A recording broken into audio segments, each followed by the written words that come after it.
Hoi hoi! In the previous video in the series with pro sound effects, I showed you how to take a new sound effects library that you might not be totally familiar with and learn it inside and out. In this video, I'm going to take that same Core 6 Pro Sound Effects library that I was given kindly by the Pro Sound Effects team and show you how to make a sound effect from scratch using a varied sound effects library. I'm also going to show you my process and thinking behind making a sound effect from scratch using exclusively library sounds. Now, more often than not, we'll be using a mixture of sound effects libraries as well as sound effects that we're creating and recording on our own when it comes to professional work, but there's nothing wrong with using exclusively library sounds, especially if they're hard to get sound effects like animals or gunshots or anything like that. While this video won't show you every single little bit of how to make every single sound effect, it'll show you how to think about it when you have no idea what to do and have no idea where to start. And the process I'm going to show you is super beginner friendly, so if you don't really even know how the process of sound design looks,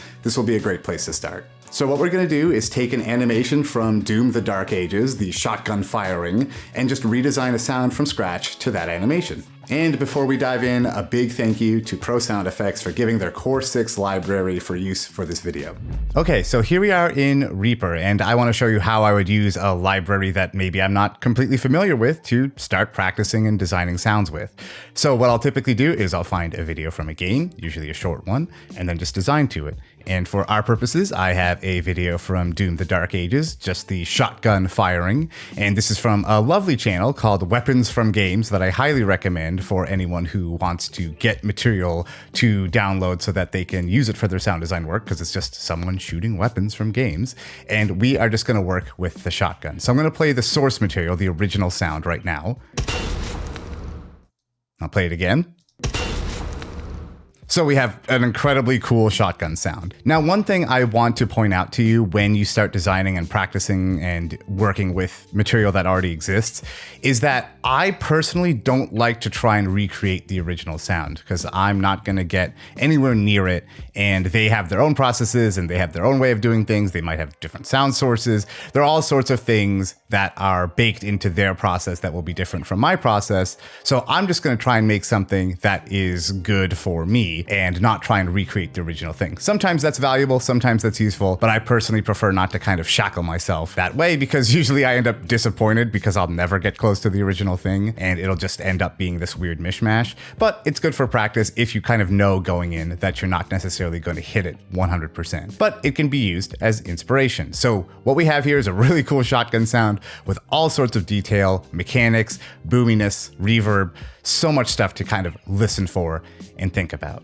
Now, the first thing I like to do when I'm just doing a quick replacement like this is, of course, I will mute the original sound. I don't want to hear it anymore. I just want to kind of work with a silent video. And what I do is I work with 4 different kind of layer categories that I tend to start with when I don't really know where to begin. And some of you have heard me talk about this in other videos, and I call it high, middle, low, and style, the HMLS technique, where basically we start with high frequency, middle frequency, low frequency, and then style material. All of those different types of frequency ranges are relative. So for example, what would be low frequency for a shotgun might be high frequency for something else. It's all relative to the thing that I'm designing for. But what I'll do when I just don't really know where to start is I'll start with 4 tracks and I'll name them high, middle, low, and style.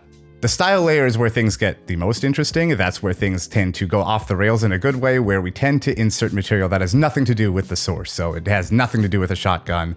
It might be a bowling ball or an animal or something like that, but we will get there. Now, what I'll do is I'll make some extra tracks inside of each of these kind of categories here.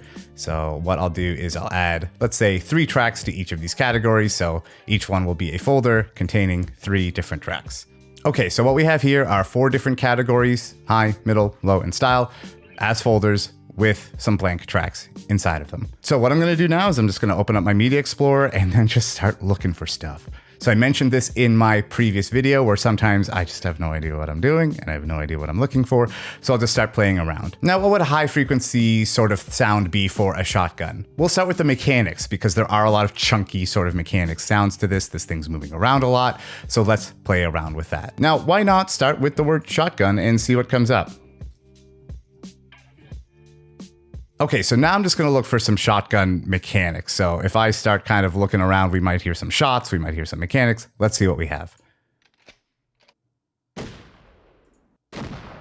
Okay, so we have some mechanics here that I actually really like. So what I'll do is I'll listen back to this.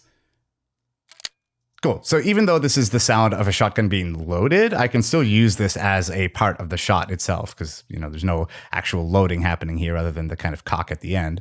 But I will just throw this on here. Great. We'll just start there. We'll see if it works. Now I'll just look for some more kind of mechanics. Sure. Why not use one of these equip sounds? Sure. I'll just throw one of these in. Great. And let's look for a third mechanic just so we have it. Just so we have something to work with. We might not use it all. We'll see. Sure, let's go with these stereotypical kind of loads. So what's nice about a library like this is that you have a lot of different material to work with. So it's a lot of generalized stuff that you can just play around with. Okay, cool. So we have some highs. Fantastic. Cool. We will play with this shortly. We're not worried about it. We're going to cut it up later. It might not all work. Doesn't matter right now. Now I'm going to look for the kind of mids. So these are maybe not the lowest, boomiest things, but they will kind of fill out the body of our gun. So let's kind of look around. There's some cool stuff over here.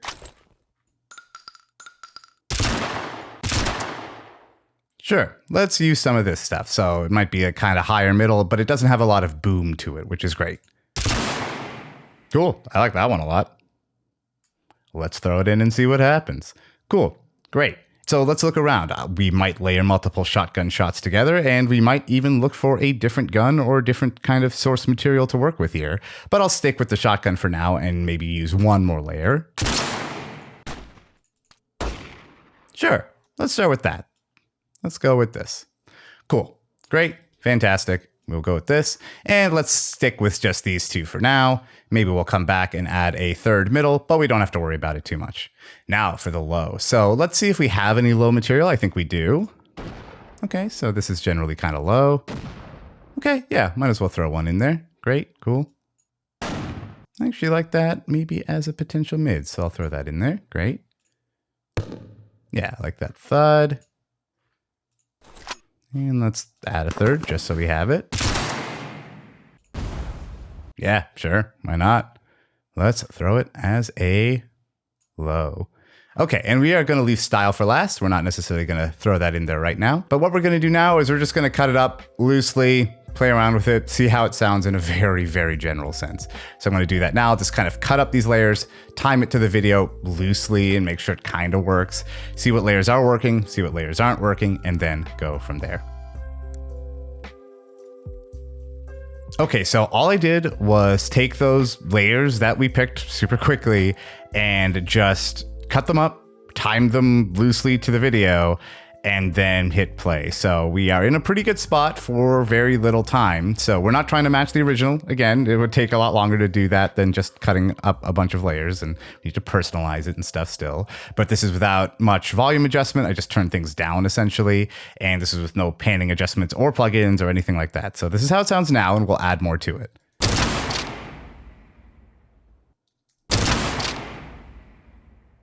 So not bad for like a few minutes of work, and it's sounding, you know, pretty good, especially from grabbing with good sources, like with what we have in this library here. So now let's add the style layers. So what I feel we're lacking here is still a little bit of that boominess and maybe a little bit of that over-the-topness. We don't want it to sound necessarily fully realistic because it's Doom, and Doom is insane and just for lunatics, and I love it. So let's add some of that boominess, that extra character to it. So let's think about that. So it doesn't have to be any frequency zone. It can be anything we want. So we can start with any sort of boomy sort of sound that we want. So what we could do is go with maybe a cannon. Let's see if they have any cannons. Okay, so there's some cool things here already. Ooh, that's cool. Ooh, I love that. I love that. That's very cool. We're going to throw that in there. Has a nice kind of metallic ring to it too. Ooh, that's cool. Let's just hear it now. Let's just listen to it now with this on top. Pretty cool. I do like that. Let's listen to a few of these others. Yeah, this one I picked might be too rattly, so let's choose one of the others. Yeah, this one has less rattle to it, so we'll pick that one. Cool. Great starting point. Already sounds better. Maybe too much boom, but we'll fix that later. Cool. Great. Awesome. Okay. So now maybe we want a little bit more of that metallic ring. Maybe. Or maybe we want a little extra oomph on that shotgun cocking back to being reloaded. This little kind of section right here. Because right now that sounds kind of generic. Doesn't sound amazing on its own. So maybe we want something like that. So maybe I'll type in something like mechanics. Let's see if there's anything. Okay, there's a cuckoo clock. We don't want that. Okay, so maybe something sci-fi might work. Okay, I like those metal clanks. So maybe I'll type in metal clink. See what that gets us. Okay. Yeah, that's kind of cool. Kind of like that. Let's take this little multiple clank thing. See what we can do with it. Let's time it to that reload sound. Maybe we want the second clank here. Actually, turn this down just so it's not crazy. Maybe I'll actually take that first one. Let's see. Let's time it and we'll process later. Sure, let's throw it right here. Get rid of the silence at the beginning and I'll time it to the frame. Sure, let's see how that. Cool. All right. And we will play with that, of course, because it ends abruptly. So we'll put a fade out. Okay, adds a little bit. Might be a little too quiet. Let's add a little more volume. Okay, adds a little kind of nice little chunk to the reload. Very cool. And I'll actually turn down the original one we have here and hear how it sounds. Cool. All right. Adds a little bit of flavor to it. We might tweak that later. And one thing I want to note right now, at this beginning stage, I do not care about clipping. I do not care about panning. We will do that later. Okay, now let's maybe think of a third style layer. So maybe I'll throw in a lion. Got some horses. Ooh, cool. All right, let's see. Sure. Yeah. Let's throw this growl in and we'll process it later. It probably will sound really bad at first, but we will throw in some processing. All right, adds a little bit of roar to it, but we're going to process that and have some fun with it. Okay, so we have our basic building blocks here. They're timed. Now we get into processing, we get into panning. So what I like to do first when it comes to this sort of stuff is I'll do just some quick volume balancing and just kind of timing adjustments. So, I'll add in some fade outs. Won't make anything last way too long. I don't want things to go, for crazy forever or anything like that. But I'll let them reverberate a bit because we don't want things to cut off suddenly. So I'll just add in some fades, just quickly trim things. I'm not doing this scientifically at all, and it doesn't matter. People get way too in their heads about this sort of stuff when they're just playing around and getting things started. Okay, so loose adjustments here. We'll play with timing and such later. Now what I'm going to do is play around with panning. So what I'm going to do is go through all of these tracks and center them a little bit because they're all completely wide, and that's why it kind of sounds a little mushy. We want to give space to the things that matter most. So what I'm going to focus on is making it so that every element is relatively clearly heard. Not everything needs to be absolutely perfectly clear, but we do want the things that are most important to be the most audible and make sure nothing's getting in their way too much. So what we're going to do is make the lows maybe feel a little more centered. We might make the body of the gun feel a little bit more stereo with a little bit more stereo image, and maybe the mechanics a little more centered as well. And we might leave the style layers to take up more room and be more on the sides and kind of blend into the background. So that's what I'm going to play with right now, and we will come back when the pan is, loosely set. All right, so we're back, and I did a little bit of volume adjustment because the closer to center you move a bunch of stereo files, the louder it feels. And I turned a bunch of stuff down and also narrowed quite a bit of our different tracks as well. So you can see here on the left-hand side, we have our highs kind of centered a little bit, our mids centered, maybe a little less, our lows in some cases completely centered or spread out totally wide just to fill up the space. We might adjust that in a bit. And our style, we are keeping wide as well. So I'll just hit play and we are going to adjust some of this still, but it is sounding a little bit more centered and a little bit more, together and less mushy. Cool. All right. So that's where we are now. One thing I do find that is just overblown right away after I finish my panning is this style layer of the boominess, but I do like having it in there. It is lovely to have. And so what I'm going to do is I'm going to start with a little bit of equalizer. So I am going to put an equalizer on there, and we are going to start our processing process. Now, processing involves just using different plugins to affect, morph, and change our sound. We are just going to stick with some basics: reverb, pitch shifting, maybe some time shifting as well with some of these sounds and things like that. So nothing too crazy. We're not going to go off the rails and use anything insane. So I mentioned EQ, so I'm going to throw an equalizer onto this boomy style track to start with because it is sticking out to me. And I'm just going to look at the kind of analyzer here. Cool, that's exactly what I expected. A lot of low frequency material right around here, right around 70 to 100-ish. I'm just gonna lower it just a bit and just use my ears to see what sounds good. And we can solo that band using this Pro Q, but there are plenty of other plugins that do this as well. Cool, yeah, there's that boominess. I'll solo it. Yep, so I'm just gonna turn that down a smidge. Cool, let's see how that feels. Cool. So we have a little bit less boominess. It's still there. We still want it, but we don't want it all. So that's where we'll start. Now, the next thing we're going to do is we're going to stick with these style layers, and we are going to play around with this lion sound. So I like that we have this just to add a little more gruffness to it. So there it is. There's our lion. And it's a mono track, so you can see I just kind of left it centered. It's not stereo, so it doesn't matter how wide it is right now. But I'll just leave it centered for now. We'll leave this kind of gruffness. I'm going to add a little reverb to it and just see what that sounds like and see how that feels.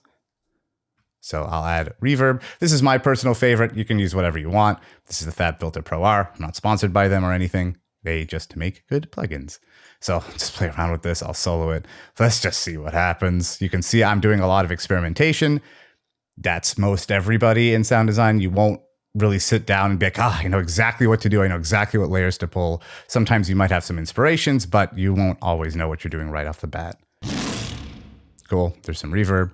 I'll turn it up a bit. Actually, I'll make the mix higher, and I'll make the kind of EQ of that reverb. Sure. Yeah, that's kind of cool. A little bit boomy, so I might EQ that reverb down a little bit. Yeah, sure.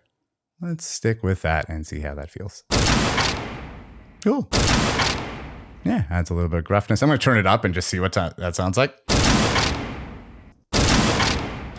Maybe a little much, but it's kind of cool. It adds a little bit of oomph to it. I do like it. Maybe I'll time shrink it a bit. See how that feels. Yeah. Cool. Yeah, I'll stick with that. That's neat. And let's listen to this ka-chunk. Cool. So we have that little ka-chunk here. And what I'm going to do is I'm going to EQ that as well. There are some elements to that I don't necessarily like that sound not as metallic as I like, and maybe a little too high frequency for me. But let's hear how this sounds if I cut some of the highs. Yeah, I like that a little more. And let's pitch shift it. So I'll add in the default Reaper pitch shifter, which I do like. Pitch shift it down a bit.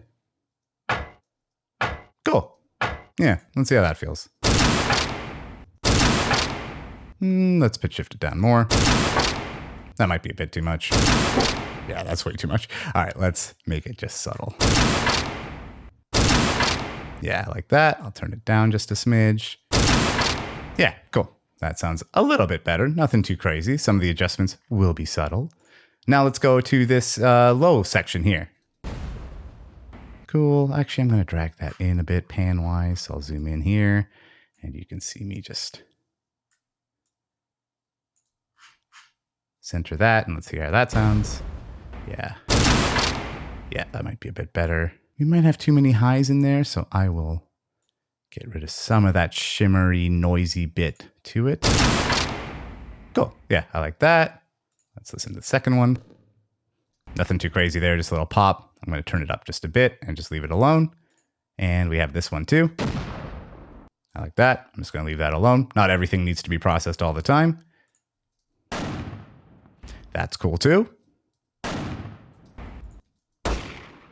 I like that, but I kind of want it pitched down a little bit. So let's hear how that sounds. Sometimes it will be good. Sometimes it won't. Oh yeah, I do like it sounded pitched down. And even if it sounds odd or unrealistic on its own or out of place, it might sound good with everything else. Yeah, and let's turn that up a bit. Cool. And now let's listen to, this is kind of the core of our sound, this layer right here. I am curious if I EQ this. Let's get rid of some of the highs and see. Maybe that will get rid of its character though. So let's see. Maybe, maybe not. Yeah, kind of gets rid of some of the bite. Yeah, so I was too overzealous. Maybe a little bit here. Let's see. Maybe that I don't need to do anything at all. Or maybe very subtle. Because I do want to get rid of just a bit of that throatiness. Yeah, I'll just keep it subtle. Doesn't need to be anything crazy. And then, for these highs, that right there sounds a little too in my face. It sounds like a little too close, so I'm going to EQ it just a bit, get rid of some of that shimmery high. Yeah, I want it to sound a little further away. I also want to pitch it down and maybe add a little reverb to it too. Yeah, let's see how that sounds in the mix. It might be too much. Let's listen. Yeah, okay, let's leave it. And that's a little too in my face as well. I will EQ it. Yeah, there it is. There's this kind of buzzy high element that I want to get rid of. There it is. You can get rid of all of it, but I'll get rid of some of it. That is cool.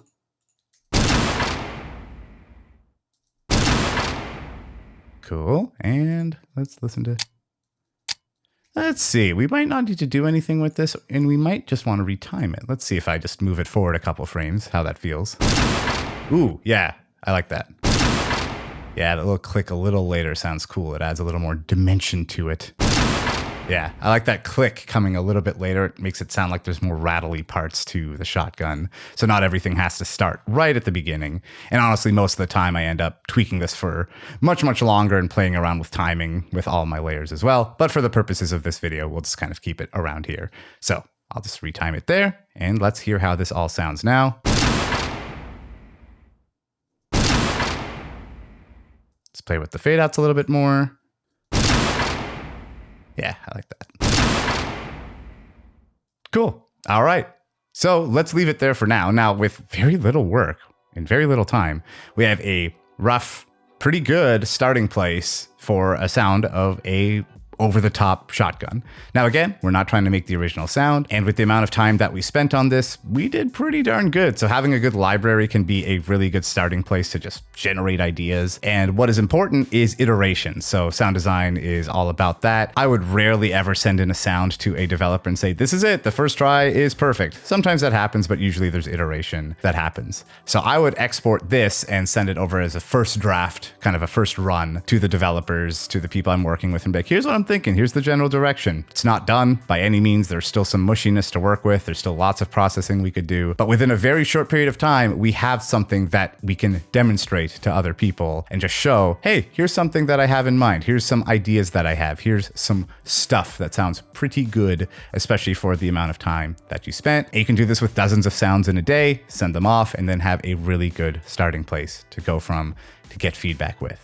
So this is kind of the benefit of working with a library. This is how I kind of start with a new one, because the stuff I was typing in, I didn't know if this library would actually have it. I was just looking for stuff, but having a nice big general library like this Core 6 one is really handy to work with so that you can have a rough starting point. Now from here, I would of course volume balance things. You know, we have some things clipping. I don't care about that at all right now. And we would do a lot more processing. We'd probably add more layers. We might delete some. We'd play around a lot more to make sure it's absolutely perfect. But again, short time period, we have a draft, we have something pretty good and can go from there. Now, there's obviously a lot more to think about when it comes to creating sounds from scratch, and there are more processes and a lot more work involved in a lot of cases, but this should give you a really good overview of how to start with a sound effect and how to work with a library that has just tons of stuff in it. And if you want to try some of the sounds that Pro Sound Effects has created, check the description below. There's a free Pro Sound Effects game audio pack that you are completely able to use on your professional or personal projects. It has over 100 free sounds covering a bunch of different categories like weapons and ambiances and everything else you can imagine. And it's made specifically for game audio sound designers. So again, if you want to check that out, just go to the description below and download your free sounds. All right, that's it for now. Thank you so much for watching. Go pet a dog.